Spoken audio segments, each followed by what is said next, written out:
So, good evening.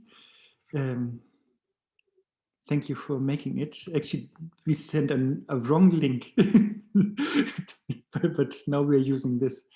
Anyway, sorry for that.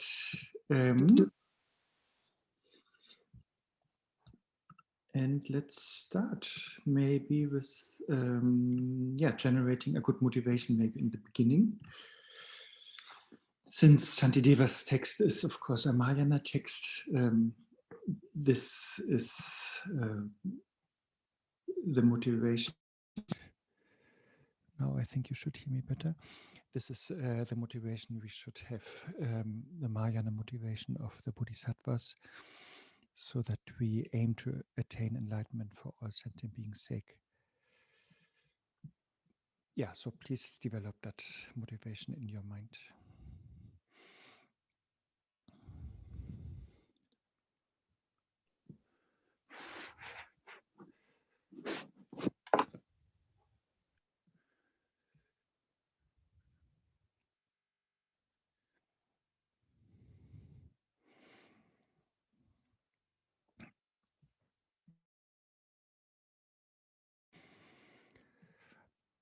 Okay, and then let's do one prayer today.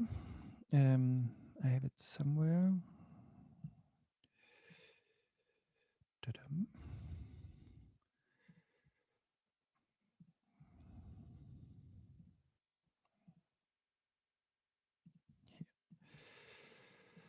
Sorry.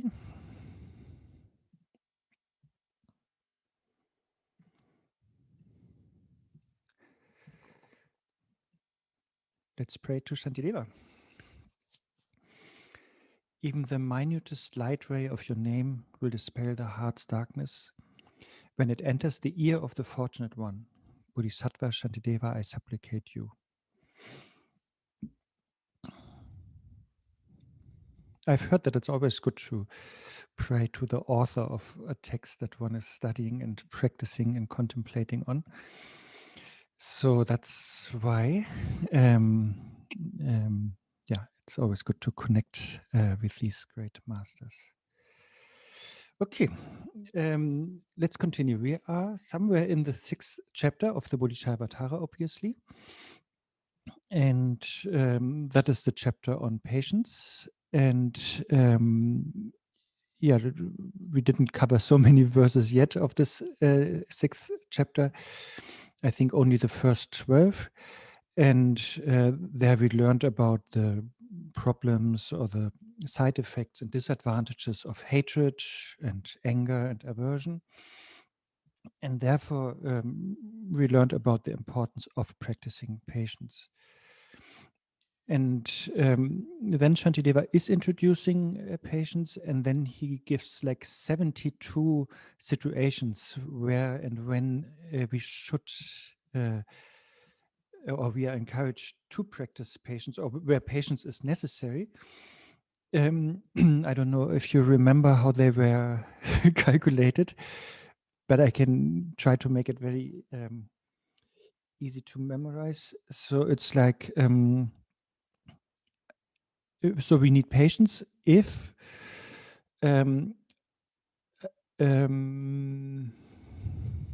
okay, let's start not like that. So I want to be happy. My friends want to be happy. And I want my enemies to be unhappy. So these are like 3 situations when they don't happen that I need patience. Or I need I need patience when somebody is preventing my happiness, or if somebody is preventing the happiness of my friends, or if somebody is preventing the suffering of my enemies. So these are 3 more. So now we have 6, and I think that's basically it. These are the 6. Then you can multiply by 3 times, which makes 18. And then we talk about 4 different kinds of happiness or suffering. So if you multiply these 18 by 4, then we end up by 72. So that's basically it. And And when we wonder what are these four happinesses or sufferings, these are what we know from the eight bodily dharmas. You know, we think happiness is if we are getting praised, if we have pleasure, if we are gain something, or if our name is famous. And the opposite is we are suffering when we receive the opposites of these. Anyway, this is like these 72 situations that Shantideva pointed out. Just very easy to remember, you know, we want to be happy. We want our friends and lovers and partners and teachers and family and neighbors to be happy. And we want our enemies to suffer. And whoever is endangering that situation then provokes or asks for our patience. And now, when we come to verse 13, there Shantideva is already talking about the importance of patience and the importance of accepting suffering. And in verse 13, which I will show soonish, he is comparing that the situation in maybe other religions or other traditions where a lot of suffering is accepted for just a little gain or little benefit. And therefore he is asking us, you know, if we want to attain Buddhahood, which is a big gain, why are we not able to tolerate or accept a little bit more suffering? And the thing is, and maybe you have noticed that in your life also, but in my life I noticed that the more I accept suffering, the easier it actually gets, you know, to work with it, and the smaller it looks actually. So other way around, the more I have aversion to it or resistance to it, the bigger it will be subjectively. The more I make it more into an enemy. I make it more into a catastrophe. If I have aversion to it, if I label it like strongly badly, but the more open I am, or the more welcoming I am to suffering or difficult situations, the more I accept it, the easier I can handle with them. So that is here the main aim of these next verses. And so here, then in verse 13, Shantideva is saying the following, and I will use Stephen Batchelor's translation as usual. It is this one.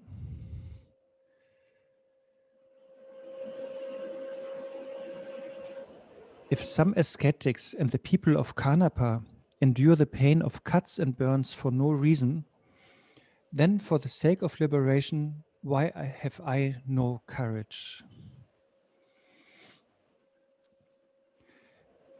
And I thought, since here we are talking about some Indian traditions, I wanted to share with you something else, which is a commentary by Prajna Karamita. Do you know? Have you heard of him? He wrote the main Indian commentary that exists to the Bodhicaryavatara, and it is of course written in Sanskrit, and it's not translated, but there are some verses that are translated, and also this verse 13. So that's why I wanted to share this one, because you might know best what is meant with these Indian references. And one moment, so here. And so his commentary was really like the biggest that was ever written to the Bodhicaryavatara. And as I said, it's only in Sanskrit, and we are of course hoping that at some point it will be translated. I post his name in the chat, actually, that might be helpful. Prajnaparamati. And the commentary is called the Panjika. Panjika. So, yeah, and that was translated into Tibetan by Mapa Lotsaba. And and this person, Prajnaparamita, he lived like in the 10th and 11th century. So it's really like very old. And most of the Tibetan commentaries, they're just based on that commentary. So therefore, I want to show you here the commentary on this verse.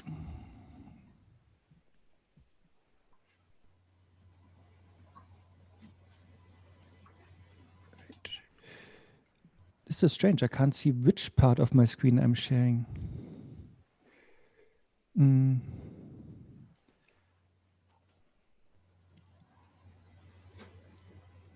But I think you can see it now. So this commentary says, the hairs of Durga refers to the children of Chandi. On the occasion of the 9th day of 8th month, in order to worship Durga, they make a temporary commitment to spend 3 nights or 1 day burning, cutting, and tearing their bodies. In this way, they experience painful feelings without gaining any results.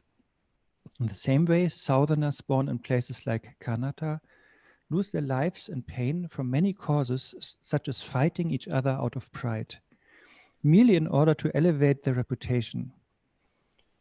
Yeah, maybe until here. And then the second, so that is the situation, how those practitioners do it. And then, so the Shantideva is asking, so if they are ready to offer their lives or undergo some tortures for a smaller gain, for example, to have a good reputation, or to even to be reborn in a higher realm, with Brahma, they want to be reborn in his realm. Then the question is, why don't we, who have a much bigger aim, which is Buddhahood for all sentient beings' sake, we really want to liberate all sentient beings from suffering, why then are we not able to endure a little pain on the way? So therefore, here Prajnaparamati is saying, but I have made a painful effort for the sake of accomplishing Buddhahood, which is supremely difficult to obtain, so that I may help myself and others. For what reason that is, for what cause do I become cowardly? Yeah, as I said, there's only like very few segments of this text are translated. So since luckily this one is translated, I wanted to use it here. And I think the idea is very clear. I'm not very good with this Indian mythology, but there are these goddesses, Durga, or sometimes also called Gaudi or Uma, that is worshipped, and then the people who worship her, they are ready to undergo really extreme austerities, and what was said here, with like tridents, they impale themselves, or they burn themselves in fire, and only to be, to maybe have a good, better life, or a good, better next life. Or then, and the other people here, Karnapa people, they kill themselves or they hang themselves, from Bodhi trees. And they do that, on special days, as it was written also in the commentary here. Also sun eclipse or moon eclipse, just so that in next life they have, or in the next moment, because they are killing themselves, they will have a good rebirth in the realm of Brahma. And so they're ready to do all that, and here our wish is, as I said, Buddhahood, which means we really want to liberate all sentient beings from suffering without any exceptions. And that is such a vast wish because it includes all beings. And it's vast because it includes all sufferings that they have. It's vast because it includes all the delusions they have that we want to dispel. And it's vast also because time-wise, you know, it will be a permanent solution, you know, once they are Buddhas, then that's it, you know. And it's also vast because we are ready to I don't know, support that or enable that, and that also requires a lot of courage from our side and a lot of patience also. And so therefore that is a much vaster vision, a much vaster project that we are aiming at. And therefore, yeah, a small pain on the way is fine. It is basically like medicine, actually, you know. We should not accept a lot of side effects for a small effect or gain or benefit, but we can accept some smaller side effects for a bigger bigger effect or a bigger benefit. And then, yeah, in between these verses, you might have noticed in the commentaries, there's always like we might have or a thought or an opponent who is saying something. And here, our worry might be, okay, yeah, I understand the Bodhisattva's goal is bigger, and therefore, yes, let's accept more suffering, more difficulties. And yeah, I can do that if it's a small kind of suffering, if it's a insignificant difficulty. But when it's getting too big, it's getting too overwhelming, and then my kleshas are really so strong, and I get angry and irritated. And yeah, I will forget then these instructions. And then in verse 14, Shantideva is answering that, and I show that verse, that it's only a matter of training. It is, everything becomes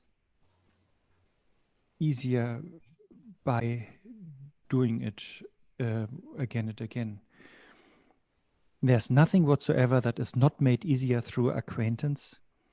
So through becoming acquainted with small harms, I should learn to patiently accept greater harms. That is actually the first two lines are quoted quite often. In German, we say, Übung macht den Meister. So yeah, practice makes perfect, you know, and skill comes with the practice. So if we are able to keep calm and joyful and undisturbed, you know, even if there's a small suffering here and there, then yeah, we get a training in that. And yeah, if somebody's insulting us a little bit, or if it's a little bit cold outside or inside, and yeah, we just our mental peace is not disturbed. And then the more we get used to that like mode of accepting difficulties, then the easier everything gets. Also that we can then increase the amount of difficulties that we can accept and that we can tolerate easily.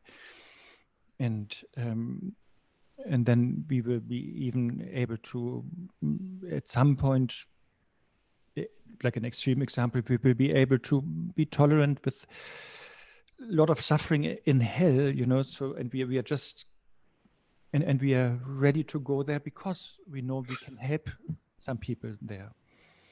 So that is, of course, the motivation behind all that. We just don't want to be patient just for the sake of not being disturbed. But we want to use that state of being non-disturbed then to be able, we use it then to have best possible compassion and best possible wisdom. And with that, then we want to benefit beings. So therefore, and that is coming in the next verses, Shantideva is encouraging us to learn to be patient just with small things. We don't have to fix everything immediately. You know, if something doesn't go right, we don't have to complain, or we don't have to be irritated immediately. And then, when we can, when we manage that, then we will be more and more able to do that also in bigger problems or bigger problematic situations. And that idea I heard is coming from the sutra. It's called the Sutra of the Meeting of Father and Son. So after Buddha attained enlightenment, he met his father again, and then there was a discussion. And then Buddha was explaining that there are so many different samadhis, like in Heart Sutra, we have this all illuminating samadhi. So there are so many different samadhis that the Buddha can enter or manifest, and they all have a different function. So here there's a special samadhi that Buddha mentioned to his father, which is called all phenomena become happiness. And that means exactly that, he said, because he learned to cultivate patience in small, difficult situations. And then, and by that training, he was able to also enter to the hell realms and from his point of view, perceive it even as happiness, and he was not suffering himself, when being in that difficult situation. Okay, sorry, I talked so much already. Is there anything to discuss? I always prefer discussion, actually. Please just unmute yourself. Yes, Emilia. It's if life was actually starting with the small mini sufferings, and one learns how to just let it be, but sometimes between obstacles and cause and conditions, the stuff just becomes a mix. Can be a little one and then a really big one and then another big one, and then it's harder to maintain the mind of that. The bottom line is anything that I believe I'm suffering is only inside my mind, because people even pain and so they don't feel it. It's so much understanding on emptiness, on dependent arising, that is not even there anymore. But when one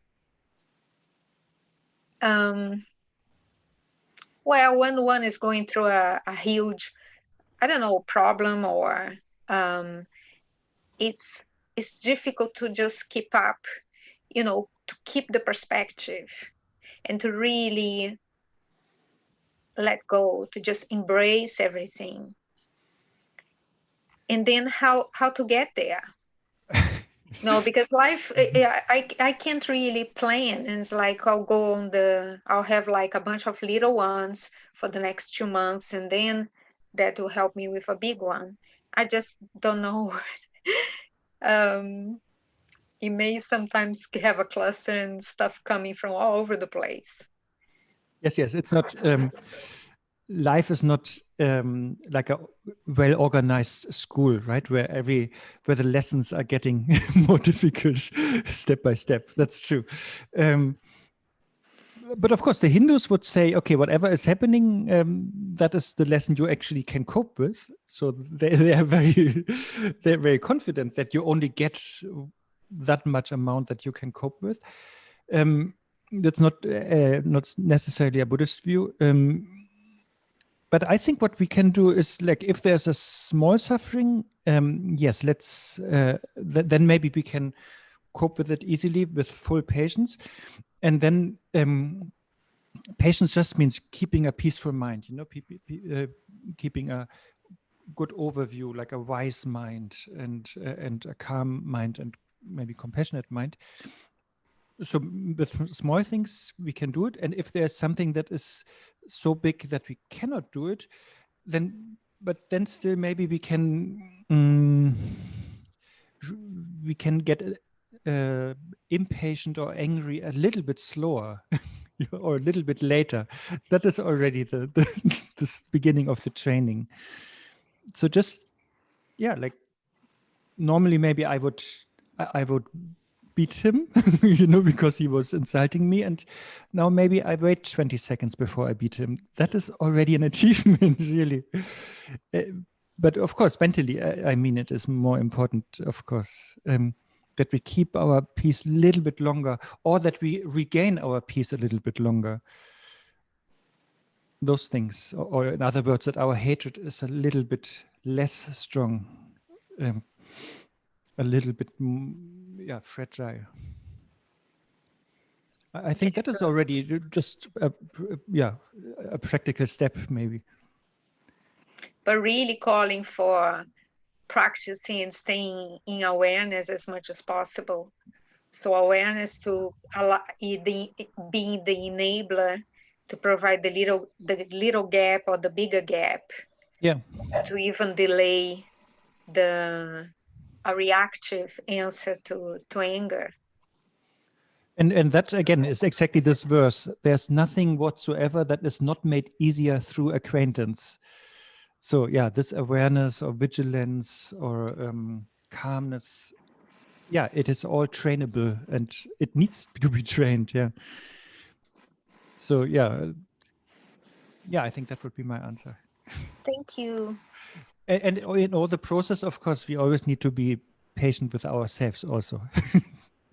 Like we cannot expect us to be masters from now on, Yes, we have our human limitations because of our habits, so it will be a step-by-step approach only. Yeah, I forgot who said that recently. Somebody said, I think it was in a total different context, maybe it was in a movie that I've seen, but this king or somebody said he's always preferring like a step-by-step process that is much more solid and reliable. So only that is actually a true growth, inner growth. If it's step by step, then it's really stable. Otherwise, if something really like happens like instantaneously in our mind, that might be like a good glimpse or insight, but it might not be that stable. Yeah, so the path is a step-by-step process. But there's nothing that is not becoming easier. Yeah. Will making aspirations to be more patient help? Of course. I have the feeling Dzongsar Khyentse Rinpoche is like the king of aspiration because he's always suggesting us to make aspirations. So that was a reference, of course, to the king of aspiration prayer, but which Dotulku likes to recite so much. Aspirations is such a big thing. It has a big impact. I think for me, it sounds always like it's like a visualization, like in Vajrayana, we in an aspiration, we visualize the result. So we use the result already now, or try to make that visualized result into reality. Yes, aspiration helps always. That's what I have heard.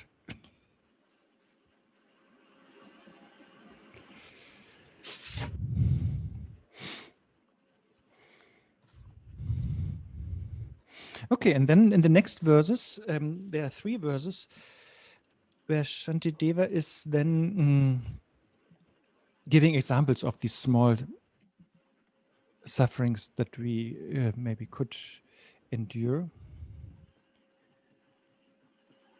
Can somebody tell me, you see the verses and only the verses, right? Okay, because normally there's like a green frame around what I'm sharing, but today there is never a frame. So I'm very paranoid that I overshare stuff here.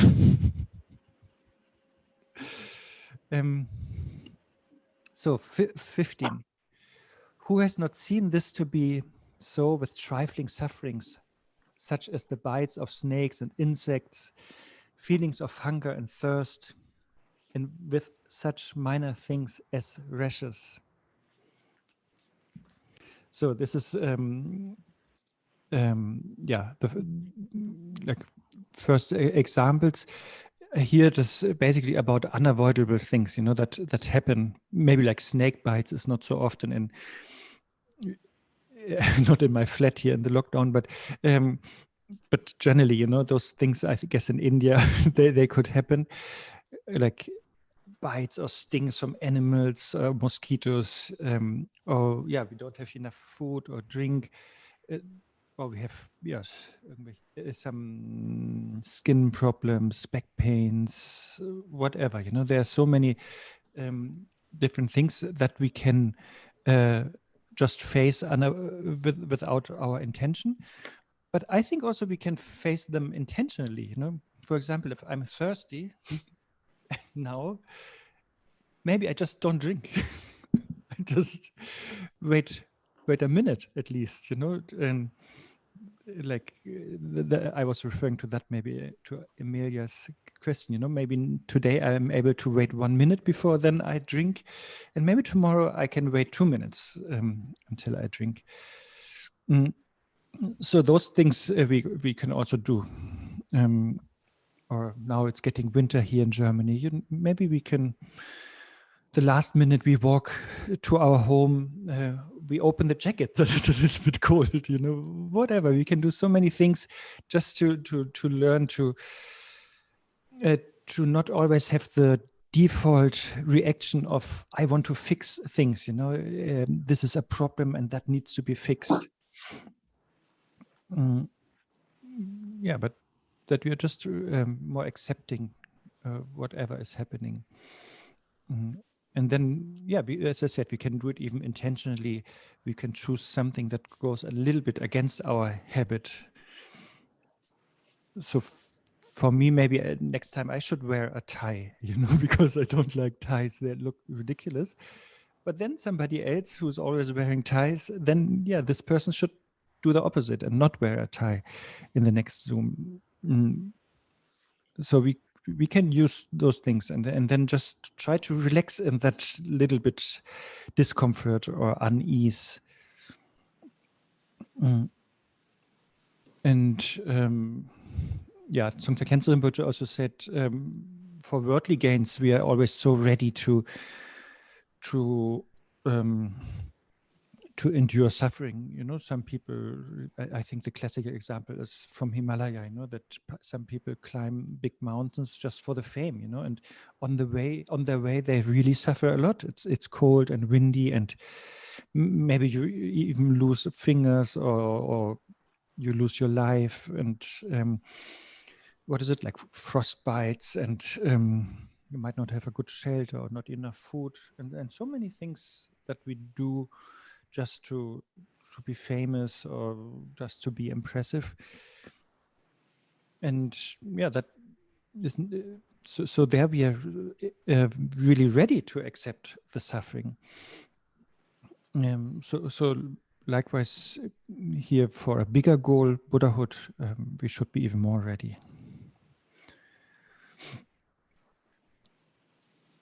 And I just continue with 2 more verses because they all talk about a similar thing.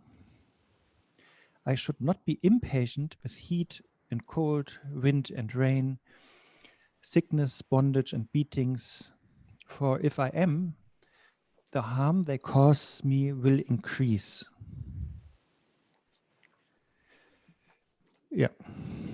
So here are just other examples of small suffering. But of course, it depends. What is small for me might not be small for somebody else. Maybe for that person it's big or it's super tiny. So it's of course very relative, and therefore we cannot judge somebody else's perception. but we can be honest with our perception and see, yeah, this is something that is difficult for me, that is suffering for me, and therefore, yes, let's try to accept it or tolerate it or don't mind it, because as the last line here said, for if I am, the harm they cause me will increase. So if I'm more impatient, that is what I tried to say in the beginning, the more impatient I am, the more I subjectively perceive it as a bigger enemy or bigger problem, a worse situation. But the more accepting I am with the situation, then the easier it is and the less negative it appears. I think the classical Western example is like this princess on the P, right? P is the word. I always want to say pie, but that is, I think, too easy because a pie is soft, right? So if you sleep on a pie, it might not require your patience. But apparently for that princess, there were, I don't know how many. Actually, I have 2 mattresses here, but I'm not sleeping on that one. I think she had like 7 mattresses, and beneath there was a pea, and and she couldn't sleep. She was suffering from that. So that is the extreme, you know, of being overly sensitive and super touchy. And yeah, I guess Shantideva would have advised her to take out 1 mattress, you know, per night. And so like, I don't know, maybe then after 1 week, she would just lie there comfortably on the pea without any mattress. So yeah, so this is the logic here. You know, it can become easier the more we train ourselves, and then we can really enhance our practice. Like in her case, remove 1 mattress after the other. And yeah, I think in English it's called like first world problems. You know, those we have. Yeah, and many of them I think are not really problems. They're just very self-made, and so that is definitely a small thing actually to start with, because these first world problems are too good to be even experienced by not first world people or by animals. And yeah, I think we all know examples. For me, for example, sometimes I have like 1 or 2 more monitors on my computer, and then I can't find the cursor. That kind of problem, you know, that is my suffering. Or also, I get annoyed when I text somebody and this person is calling me as an answer. That is so offensive. Yeah, but I think you all have your own things. Yeah. And I remember as a child, it was also like that. When my parents had visitors for dinner and I was hungry and I needed to go to the fridge the fridge was full with food, but I didn't go there because I knew if I go there, I have to introduce myself to the visitors, to the friends of my parents. So I didn't go, even though there was a full fridge. So I was suffering of because I didn't want to introduce myself. Yeah. Yeah, I'm sure you have your own examples. I think Marina didn't get my example, the last one, how she's looking. Anyway, just make up your yeah, Marina? I was actually just wondering, because can that also potentially desensitize us or like make us less able to be empathetic to actual problems that other people have? Like the more first world problems that we become so sensitive to the small things, we become almost unable to empathize with like the big, like somebody getting tortured or something like that, or, you know, something extreme. Today is Tsongkhapa's day, right? So therefore, let's answer from the Lamrim point of view. so there it is said that the whole Dharma we should use as a mirror and not as a window. So that means if I see that I'm like this princess on the pea, and then I use the Dharma as a mirror, that means, okay, I listen to the Dharma, and then I only apply it to myself, it's mirroring me, so 100% only applied to myself and work on my things, of course, with a little bit compassion, but also not too much. So, a little bit oomph should be there, But then on the other hand, the Lamrim teachings are saying the Dharma should not be used as a mirror. So therefore, if then I see you, Marina, suffering, I should not point fingers at you and say, your suffering is empty, or suffering is self-made, or you don't have patience. So I should not use the teachings like that, to in a way that it makes me more cynical and less empathetic with others. But in regards to others, the easiest is really to just give them what they want. I know that is also dangerous, but the first thing is, if I see you suffering, then I should not use the Dharma, and say it's only your projection or anything like that, But then my only response to you is, yes, she wants to get rid of the suffering. She wants to. She needs some clothes or some money or some health. So how can I provide that? In other words, like if you're in a with other people, I think it's never really necessary to point fingers at them and give them like, see, it's only your projection, it's only your karma, it's and then become very distant to them, or sarcastic and cold. But for the sake of your own training, we should apply the Dharma.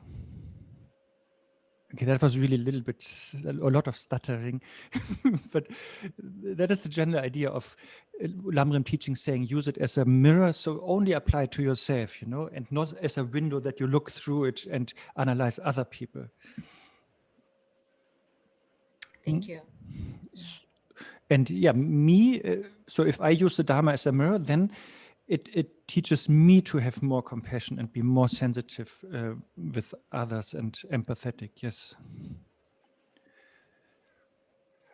And also, we don't want, even though I don't want to be, even though I want to be undisturbed,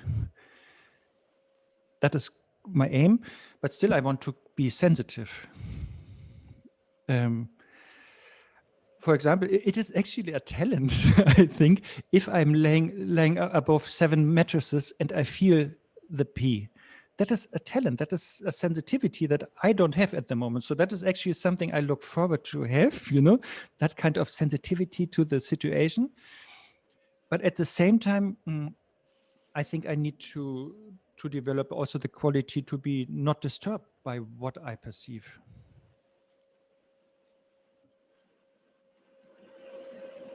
So, for example, other way around, if Marina, you would scold me now, but in a very hidden way, very subtle, then I wish that I'm sensitive enough to perceive it like that, so I know what you're thinking, where you're coming from, what your emotions are. So I need that sensitivity to exactly feel what is happening.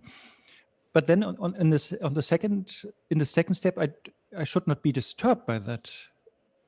I should perceive it, keep my calm mind, and then hopefully react wisely and compassionately. What do you think, Marina? I think I have to digest. No, but of course, our aim is not to become a rock,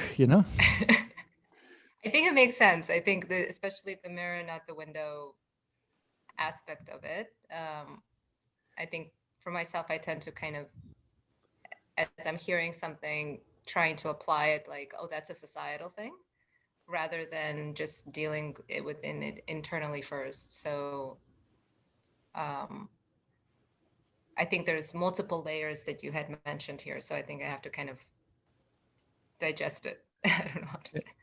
Let's say I have a small headache, and then my training, according to these verses here, is that I don't take paracetamol immediately.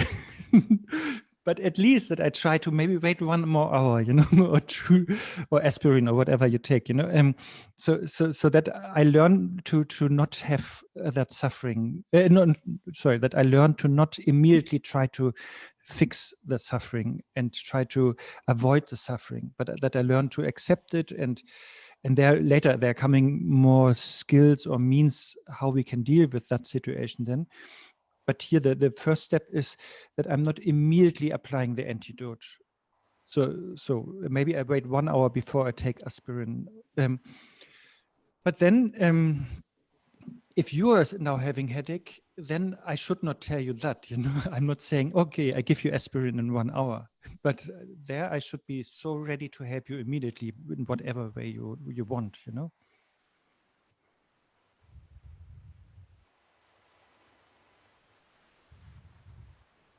I think that makes sense. It's like we're the ones who are training, it's our choice to put in that training for the benefit of others. So if I'm training, I should be able to, or at least try practicing putting into practice, I guess. But others may not have made that choice, or they're not at that point to practice the same thing I'm practicing. So the compassion has to be there to, okay, what do you need practically, relatively at that moment? Yeah, but of course it could be that you have a deal with somebody, and then that person is saying, okay, we are both Dharma practitioners and so on, please also, if that person is inviting you, like generally, like in a flat rate kind of situation, if you see I'm going totally off, please share your Dharma knowledge with me, then Okay. That's something else. Then of course you can then explain him or her about the Dharma and how, from your perspective, he or she should practice in that moment. That is, of course, a different situation, yeah. But generally, we shouldn't do that. Okay. Emilia, I think you wanted to say something? Actually, well, you in your discussion with Marina, you've touched on so many things. This delaying. So if I'm feeling a headache, and depends on the threshold, but I think to ask which is the I that actually wants to get rid of the headache, and then understanding that it can be a big self-cherishing that wants to get rid of the headache or wants to have a piece of chocolate cake, and then by delaying, it's like it doesn't have to always be the self-cherishing way, but so practicing on that. And but when you were mentioning about the mirror and the window, so the mirroring, everything is being displayed, but you are there as an observer and understand that these are all projections. But it reminded me Rinpoche talking about the rope. So to understand when you step inside a room that what you are looking at is not a snake, is a rope. But others, they may see it as a snake and be scared by it. So then the compassionate option, a possibility, is to play along with them. Oh, it's a snake. Oh, rather than, can't you see this is a rope? Because they can't see it's a rope. So it's rather than imposing whatever awareness one starts to develop, rather than wanting everyone to see that way and be annoyed if they don't, which could actually work on not being so empathetic towards others, but to understand that many see a rope as a snake, not as a rope. And in that way, exercise compassion. Yes, that is actually the compassion we need, because generally beings are deluded. Yes. And then in that example, we have to have the empathy that Marina was asking for, with this other person, so that we know what to do, because maybe one method is you take this person and run out of the room, just to play along perfectly, and then bring that person to a safe spot, and that's it, And another method would be more like for logical people, maybe you say, see, we are here in Berlin in the 5th floor, there might not be a snake here, and look, we can touch it, it's not moving, and it feels also more like tissue paper or something, so you can bring logical arguments, why it is not a snake. Or you can be very drastic and you switch on the light, Or for some people, you maybe say, you maybe, you sit down and you pray, that the snake will go away. And maybe other people you can point out directly, see, it's a snake. It's a rope, there has never been a snake. So I think there's a whole gamut of possibilities how we then react. But the most important thing is that we understand that it's, I think that's a great example for that. Yeah. As soon as we understand that it's a rope and that it's not a snake, then we are not disturbed. Then we can be really patient, And then we keep our clarity in our mind. And so therefore our compassion can be active, so that we know that we then, through that compassion, we find the way how we convince the other person that there is no need for fear,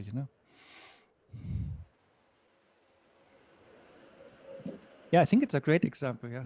Which is coming from Shittamachan, by the way. Just to give them credit here.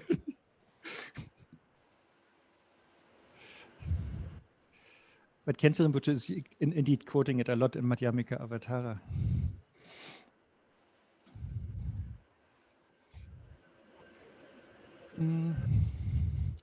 Okay.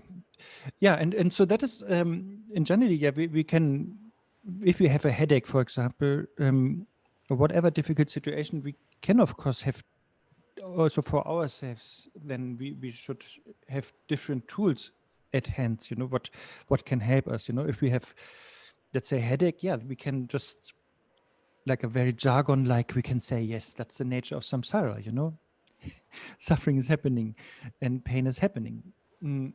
That is also sometimes a good tool or advice to ourselves. Or we can be happy about pain or suffering and think, yes, it's a good challenge or good opportunity to practice patience. Or we can also think of the impermanence of it. We can understand, yes, it comes from causes and conditions, and as soon as they are not together anymore, this pain will go. And so it's not like a absolute inherently existent pain that is somewhere, but it's just a momentary thing.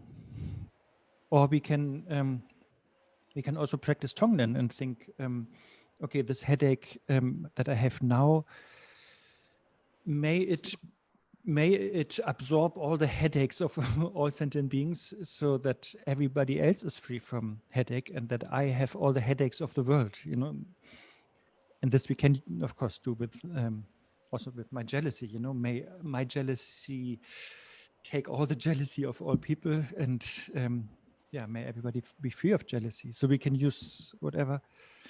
So there are so many different possibilities how we could think in difficult situations.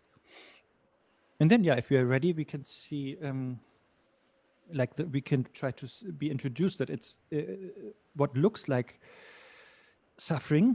In other words, what looks like a snake is in reality, or has never been a snake. But it was always empty by nature. It's just my deluded perception of the situation that it looks like a difficulty or like a problem.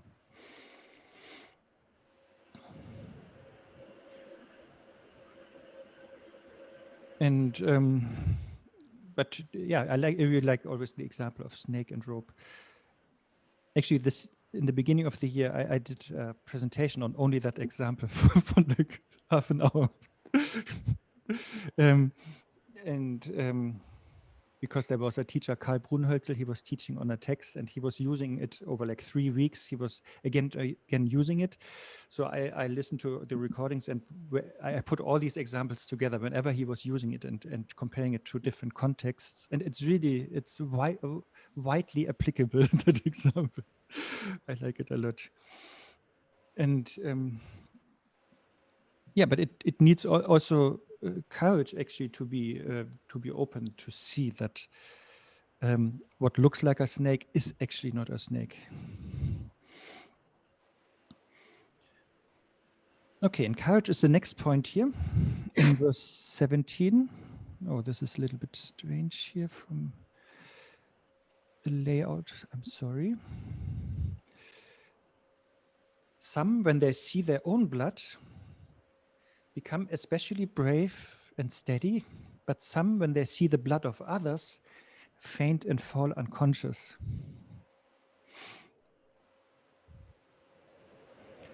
Yeah, so these are like the two possibilities how we can maybe react when we face difficulties. And the first possibility would be like a warrior. I never know how to pronounce it. Where we are very courageous and brave, and then if you see that yourself are wounded, then you become even more triggered and more courageous to fight more and win the war against the negative emotions. Yeah. And others, when they see a little bit of blood of others, then they immediately get frightened or faint and then want to hide. And this example is then further elaborated in the next verse. The question here is just, no, not the question, but both reactions, like either being this warrior or this coward, both reactions are trained. We can train in both directions. And here our idea is to be like this warrior, very courageous, with a very stable and firm mind, not easily overwhelmed or disturbed by difficulties. And if there's a little bit of difficulty arising, like some blood flowing somewhere, then we just we get even more courage to continue. It reminds me of this example of when you have a shower, but I think that fits better later. But anyway, if you have a shower and then if you're having a shower and then you start seeing that some dirt is coming out and you see the dirt on your skin when you're washing yourself, that is like the blood coming out. So we should not be afraid if we see that dirt and then stop having a shower, because, oh, I'm so dirty. But if we see a little bit of dirt, then that's good. That shows the shower or the Dharma practice is working. So that means let's have a longer shower, let's continue, let's practice more. But if we are this coward, then whenever we see a little bit dirt, maybe even on others, but also on ourselves when we shower, and then we become very afraid of it, and or maybe even feel guilty, or I don't know. That is not how we usually take a shower, I hope. I'm guessing only.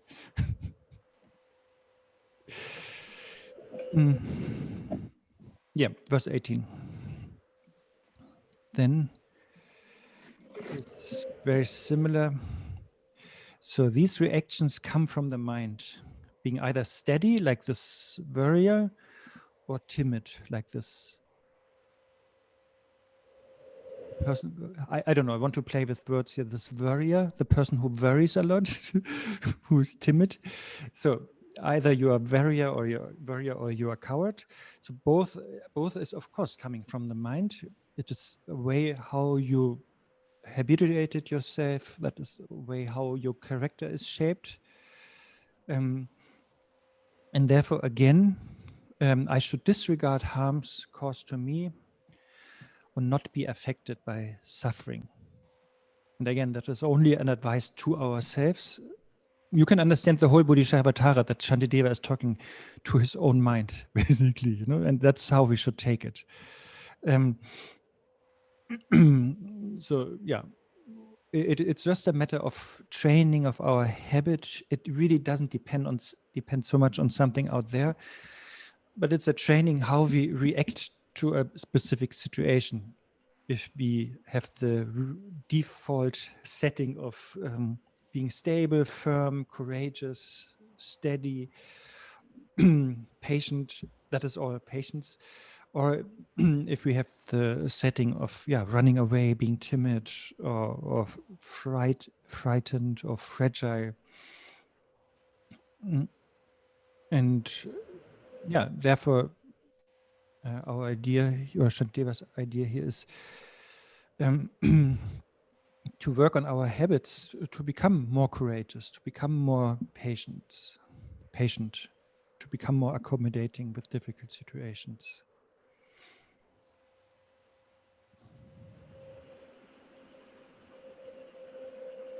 Is that clear, or shall we discuss on anything there?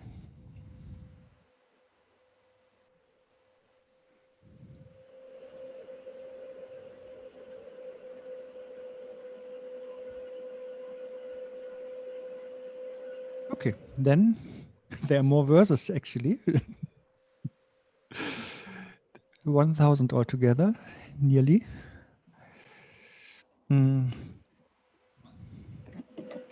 Even when the wise are suffering, their minds remain very lucid and undefiled. For when war is being waged against the disturbing conceptions, much harm is caused at the times of battle. Even when the wise are suffering, the minds remain very lucid and undefiled. Yeah, I think here the shower example fits better actually. Some teachers really they go into that word here. The minds remain very lucid and undefiled. In Tibetan, Shantideva is translated as saying "semki rap," and they say it actually refers to rap to dangma, rap to dangma, which means like very clear and very pure mind. So in other words, we're talking about the wise bodhisattvas here. So that means really bodhisattvas who practice a lot. So when they come in difficult situations, when they experience what we call suffering, they are not bothered by it, and that is all describing patience. They are not getting angry, they are not getting disturbed by it, but they can remain joyful, happy, and that is the main point here. They don't, they mentally, they keep the clarity of their mind. Even on a meditative level, you know, they keep on meditating on the nature of mind. They're not, in any way disturbed or entangled in the superficial experience of suffering. And also Garshin Rinpoche was saying that when you have, when we meditate on the true nature of mind, then that is like, then our mind is like this vessel of very pure water. And as practitioners, it is then our responsibility to not let anything fall into that pure water, you know, that could stain or dirt it. And patience is exactly that, you know, that we are not letting those things arise or fall into our clarity and into our clear state of mind.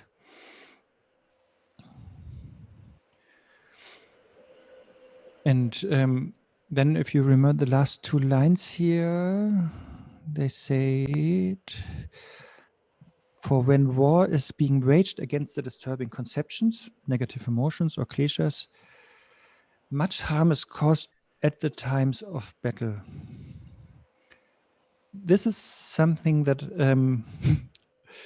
I don't know if you have ever heard that, but I never believed the Buddhist people who tell me, when I practice Vajrasattva, my sickness gets worse, those things. Yeah, because of the Dharma practice, this and this negative happened because that is the part of the purification. I never believed them because I never heard it from a teacher, but actually I think that verse is backing them up. So I think Shantideva is on their side, and the commentaries are really talking about that. That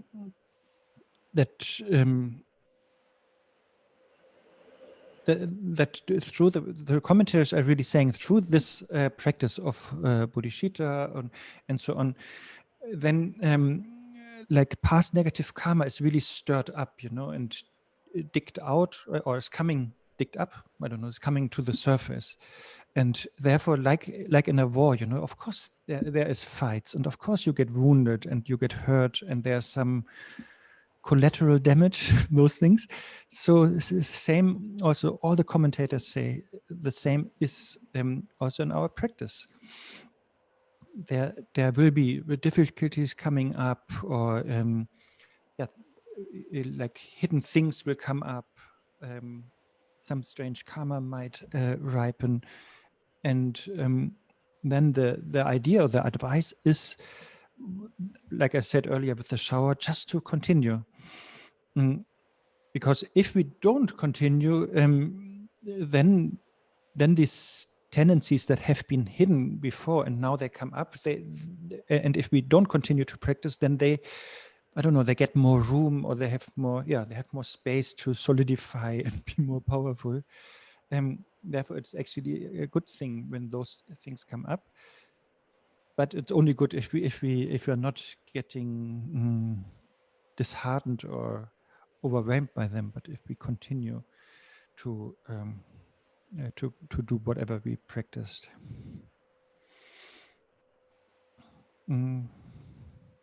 Yeah, so I think that is really the classical background source for what people usually say. When I practice this and that, then I have this and that difficulties and negativities that otherwise they would not have had. I forgot which chapter, but maybe 8 or something. There also Shantideva is saying, so through the, let's assume I'm practicing and I do it sort of well, and therefore some karma that otherwise would have led to like a full-grown hell rebirth, he's saying that, giving that example, is then manifesting now. Thanks to my practice, it is ripening. It was hidden, but now it's ripening already in this life, but it's ripening as a migraine or something. So, and then he is, of course, asking us to rejoice, or asking his mind. He's never asking us so much. He's asking really his mind, and to be happy about that migraine, because now in this present life, let's say we have this precious human life, which is defined also by the presence of teachers and so on, and the teachings, and they are alive and so on. So we have so many tools and teachings and instructions. So therefore, when we have migraine in this life, we have so many possibilities to work with that. And by that, we can exhaust that karma. Whereas if it would have ripened next life as a complete hell being's life, by definition, hell is usually too overwhelming to have any straight thought. There's just no space to think of something, and there's just so much suffering that you even don't know that there could be no suffering. Like it's, if you're living your whole life, I don't know, without sun. It was always cloudy. You have no idea that there is sun. You think cloud is the only thing that you can experience. So likewise in a hell realm, it's just so much. So therefore Shantideva is happy that those hidden karmas are stirred up by the practice and then manifest as some problem in this life. And then, yeah, we have our teachers, we have our instructions, and then we can work with them. And by that exhaust them, and by that prevent hell realm existence. And to conclude that thought, that is also important, because I forgot again, but I think 4th or 5th chapter, he's saying that is important, because if you are reborn in hell, it is not necessarily that you are just reborn there, and then once your karma is exhausted, that you come out and then you continue sort of where we have been now. But the problem is, whenever you are reborn in a difficult situation like hell or animal, then you create so much new negative karma, because of suffering makes us angry and makes us do stupid things. And we harm others and create a lot of negative karma. So it's not okay, it's exhausting a little bit the past negative karma, but you are accumulating maybe even more negative karma that will lead to even more suffering in the future. So from that perspective, yeah, we really wish actually that all these hidden negative things are manifesting now in a workable way. That was not so close here to this verse, but it makes sense, I think, from the other parts of this text. Do you agree on the logic, or shall we debate?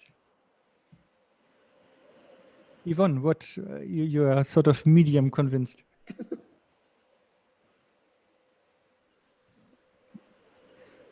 You have to, yes. Yeah, sorry, I have a new computer. I don't deal with it very well. Don't be sorry, but congratulations. Yeah, but it's horrible. Of course, it sounds all logic, but on the other side, it doesn't. I don't want to believe actually that to the practice that karma is steered up. I know we had the same discussion in the Nöntrov thing. Exactly. There was somebody giving that example of. Yeah, and I don't want to believe. I don't want to believe. But I just took the Kunsak Pelden thing and read how he's saying. I mean, I don't understand every English really explanation he does on it. But I don't want to understand it like that. I wanted to understand it that I am maybe through the Dharma practice, I'm more alert and I have the awareness that I see some hidden sufferings, which I didn't see before. That definitely, yeah. Yeah. Let me just make an example. So I have, yes, I had this, how is he called? Wang Chuk from the Bön, this guy, you know, he does that breathing exercise. And I just had that book in my hands and was reading. I'm sure there are many. I mean, Khyentse Rinpoche. Yeah, exactly. And it was very interesting what he said about one thing. He was talking about anger, actually, and saying like, there is a certain point of anger we have in ourselves we don't really realize. And this is true. I mean, I can feel that it was meditation in myself, that it's not coming out. It's not something, it's not a suffering which is immediately, you know, you say something wrong and I'm absolutely there, but there's something which is maybe like a karmic pattern or something in myself, which makes me feeling, I suppress it because it's harmful. It doesn't feel good. I suppress. And it's there. Let me say, it's like, it's an old thing I've had with my mother, with my father, or whatsoever, you know, and I try to suppress. But this is a suffering, you know, it comes out differently or it shows just a little bit. And then if I'm in meditation, and if I'm in even like a shamatha meditation, like just quiet and have the stillness, things can show up. And I like to understand it in this way, that if we are in a meditative state, if we are in awareness, things coming up, which is like kind of a karmic pattern, which is kind of stirring up things. And I say, oh my God, I didn't know that was in myself. And and then I'm facing this anger and I'm saying, well, now I have to work with it. And it's better that it shows up right now, that I'm in a state of awareness and I can work with it, than keeping it in and keeping it for next life, because I will keep it as a karmic pattern, and I will be reborn with the same karmic pattern, but I want to cut it through. This is the way I want to understand it. Maybe I'm totally wrong, but I want to understand because it makes me feeling hope. Okay, that's why I didn't disagree with you, Arne, but I just disagree. No, I don't want to be unpolite with this one, but I just want to be, yeah, that's all I can say. Yeah. No, but what you're saying is definitely according to the shamatha explanations. You know, if you practice shamatha, then the first stage is that your mind looks like a waterfall because there are like millions of thoughts, you know, and then Jigme Khyentse Rinpoche is saying, then usually we get discouraged and we should stop practicing shamatha. But he again says, but it's not that shamatha makes the thoughts so many and so wild, but it's just thanks to shamatha, now for the first time you see what is happening actually in your mind. You're becoming more sensitive and more aware of all these many thoughts. So and that is, I think, how the main direction of your speech, right? That it's not we are just becoming more subtle and more understanding and have better eyes to see what is happening in our mind. And yes, there are so many thoughts or so many emotions. And then next steps of shamatha, then it's likened to be a big stream and small river and so on. So it's pacified. But anyway, the first step in shamatha is always that we notice more what is actually happening. Yes, so I totally agree with that. Really, like as a teenager, I thought I have no anger at all. I was very sure, no hatred and no anger at all. And nowadays, I think I have nothing but aversion all the time, you know? But it's more subtle, you know? It's not like full-blown anger, but it's this constant flat rate of irritation, you know, like I don't know. So, and I think that is I know, and that is, you know, I'm not contradicting you. No, and that is thanks to maybe looking more into my mind and seeing more subtle things that before that I didn't notice. That is definitely also said in the shamatha teachings. Yes. Here and in the commentaries, and that of course you can also relate to hidden karma. I mean, karma, I don't know what we understand of karma, but something coming up could be understood like that also, you know, like aversion coming up that wouldn't come up earlier. Would that mean it's coming up newly, or am I just more sensitive about it? But I think the point that you are not so happy with is really but I think it's really said in the commentaries that it allows really karmic things to manifest even, you know, that is like a bronchitis we had in the Nandro retreat, right? That example, because of Vajrasattva practice. I also, when that person mentioned it, I was also, again, having my aversion, of course, my usual reflex. But then I remembered this verse, and Tulku was also saying, yes, it's possible. And in the Vajrasattva teachings, it's also said. Yeah, but I also have to think about... Arne, sorry, it's unlogical, because in the Vajrasattva, and especially also here, I mean, we do, it's consciousness, we put consciousness in healing, in purification. How can you get ill then and saying, oh, I'm doing Vajrasattva, I'm getting a bronchitis, or saying, okay, if I'm very wise, what he says, when sorrow falls upon the wise, and then it could be the hardship.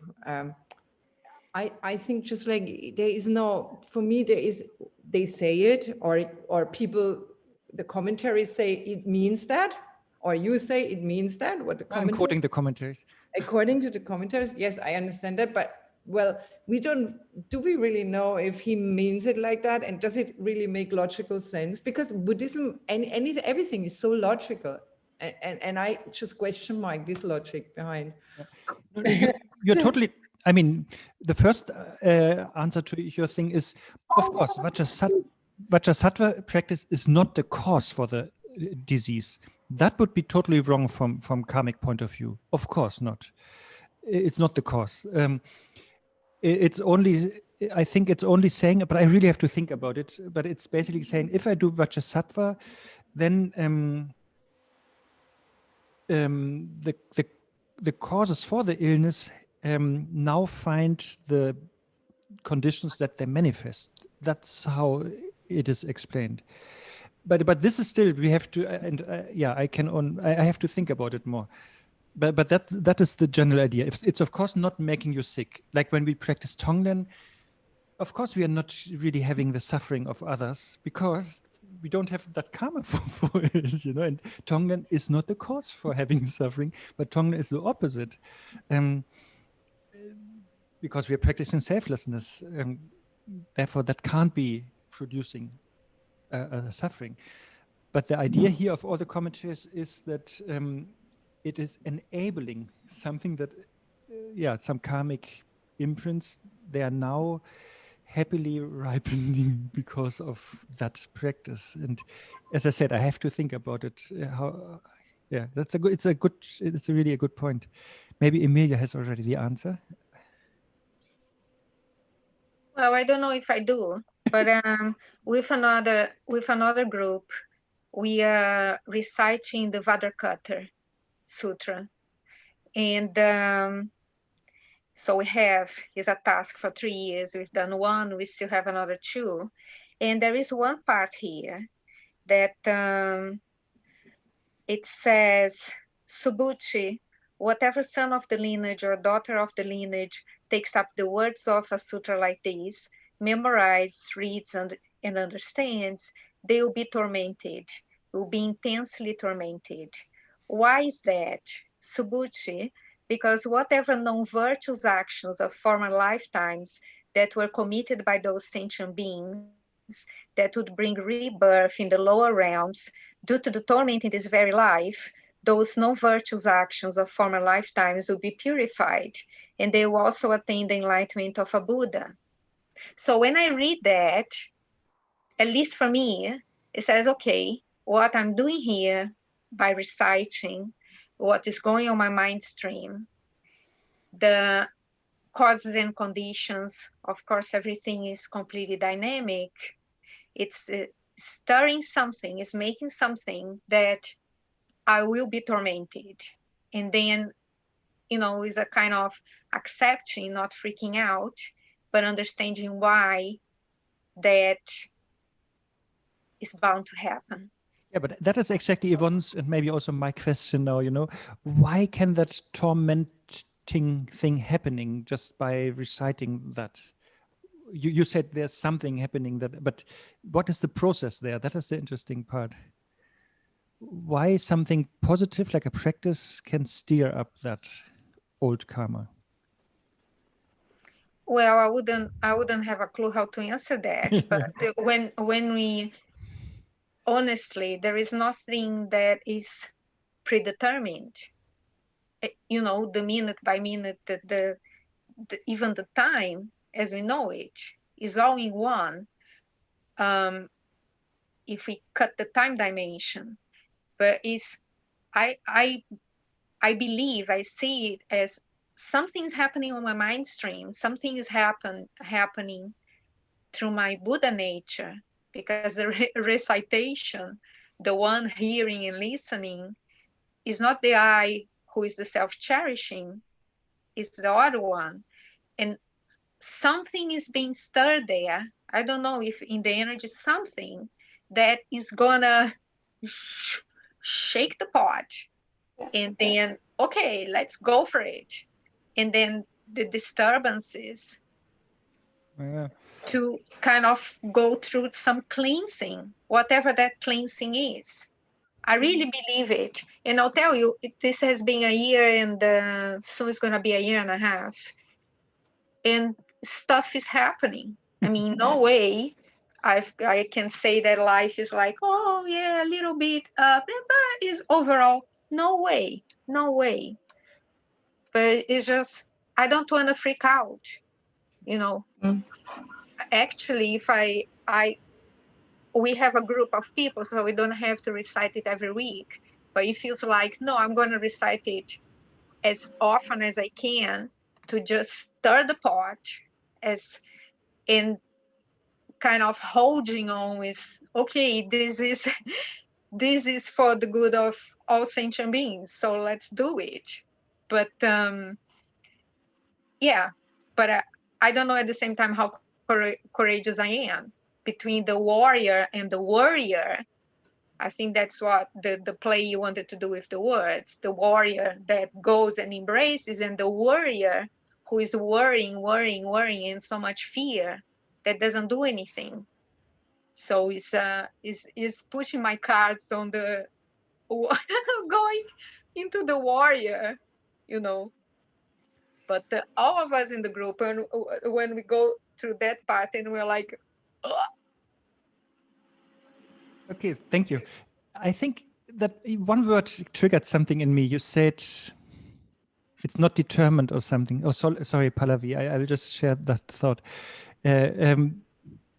So it's not determined. So that is, I think, the idea. So let's try to use Yvonne's words. Like, let's say through the practice, we sort of go deeper into our mind, and then I will use the example of Earth now. It's our mind, so we go deeper, and then we find some seeds also that are there, some karmic seeds. And then, but there's only like a little water here and a little fertilizer and a little time and a little sun. So therefore that seed is only making a sprout and a small plant. So, and that we experience now. That is the migraine Shantideva was talking about. And so we experience that, but we don't have, they're not, not all the different conditions come together that this seed produces a big tree, which would be the Helrium in next life. But it is enabled to produce something in a sort of limited dimension, like only a sprout, like bronchitis was the other example, or migraine, and that. But then it's done because there are not these big conditions coming together. Whereas if we don't practice and the seed is still latently there, and then we die, and then the seed comes in contact with, I don't know, some hell, I don't know, conditions, then maybe it manifests not as a migraine, but as a Helrium. That is just, I try to reconcile it with how Yvonne was explaining emotions, that we maybe have more awareness and we look deeper in our mind, and then we find more subtle things that are happening. So maybe it's the same with karma. We just find it, we dig it up a little bit, and we have some conditions that bring it to some smaller manifestation, but it's a very minor version of Helrium. Just food for thought. Let's all think about it like one. But it's really interesting, and I will also ask Dotruku about it, how he would put it. But maybe Pallavi has. We have no time. But maybe Pallavi has concluding wisdom to share because she wanted to say something earlier on. No, I didn't want to. I mean, I don't have something to elaborate a lot, but I was just kind of. I could completely relate to what Emilia said, and what Yvonne also put together. Basically, the enablers like the practice of Vajrasattva, where otherwise was very difficult for us to go through on our own.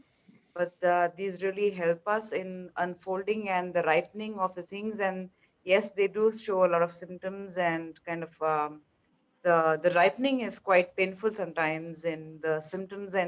But these hardships, which I say is quite worth it, then with the enablers, rather than going through it on our own, and we would never have those conditions coming up for us to kind of work through what we need to.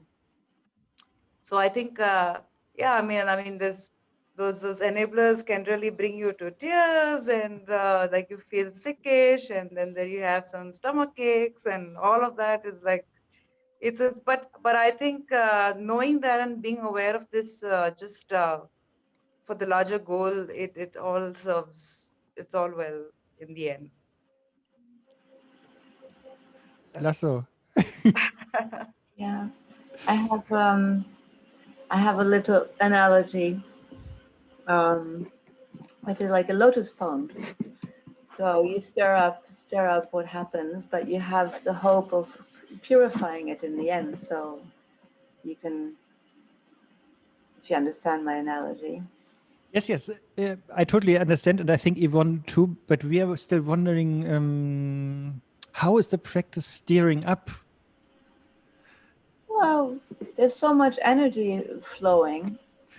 Of course, it would be. If you suddenly wade through your lotus pond with bare feet, then that's what happens, isn't it? It all gets mucked up and something starts to float up to the surface. No? I totally understand your image, but I just wonder how the practice is doing that. Yeah. I look at it like a drilling process, like where you go like slowly, kind of just go layer by layer and just getting into it and seeing it single pointedly with a little analysis with whatever not so formed or understanding about analysis, how it's done. But I think it just kind of unlayers. I don't know the formal process of it, but it does help in really like going layer by layer and unlayering things. So yeah. Okay. Thank you, guys. Let's all, if you like, contemplate on that. I will definitely. But yeah, I think I think all what we said together makes sort of sense, I think. Okay, let's dedicate whatever merit came out of today. I do have some prayers to recite today. Why not?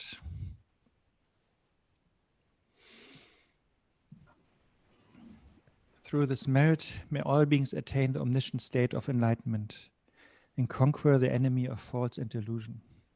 May they all be liberated from the ocean of samsara and from its pounding waves of birth, old age, sickness, and death. May I be reborn again and again, and in all my lives, may I carry the weight of Buddha Shakyamuni's teachings. And if for whatever reason I cannot bear that weight, at the very least, may I be born with the burden of thinking that the Buddha Dharma could reign.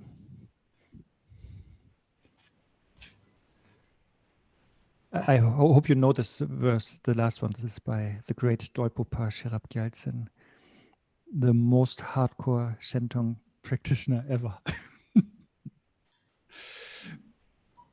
Okay, thank you so much for all these discussions, and Merry Christmas at some point, whatever that means for you. And if you want, we have some other dates and end of December. And we will go back to the other Zoom link. So please forget about this one today. On the website, there will be the right Zoom link, and the website hopefully will be up. Thank you. Thank you, everyone. Thank you. Thank you. Thank you. Thank you. Merry Christmas to everyone. Thank you. Merry Christmas. Merry Christmas. Thank you.